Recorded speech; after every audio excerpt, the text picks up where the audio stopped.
συγχαρητήρια για το κούρεμα και το χλένι να είναι καταπληκτικό.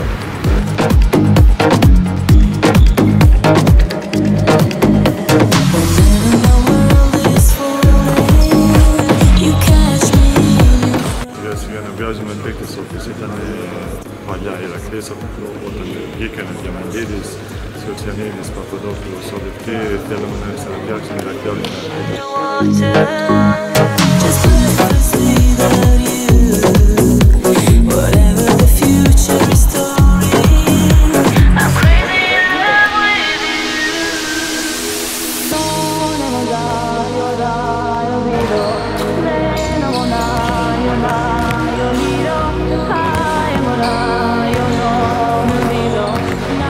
δεν πρέπει να βάλουμε ακόμα στόχους, να είμαστε καλά, να έχουμε υγεία και σε κάθε μάτι να κοιτάμε τις περισσότερα παιχνίδια και να βελτιωνόμαστε από πάνω από την ομάδα.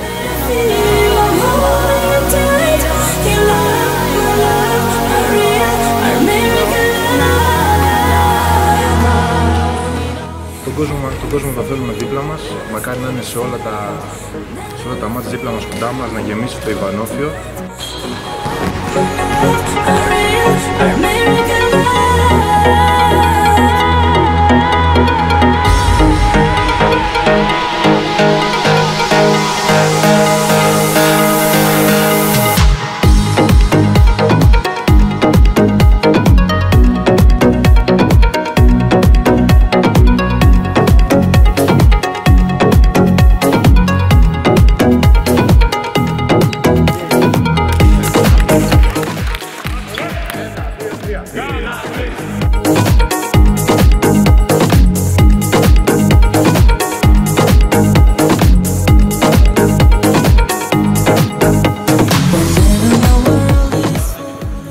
Θα δώσουμε ό,τι έχουμε και δεν έχουμε, ώστε να πάμε με τον κανονικό τρόπο που θέλουμε στο γήπεδο.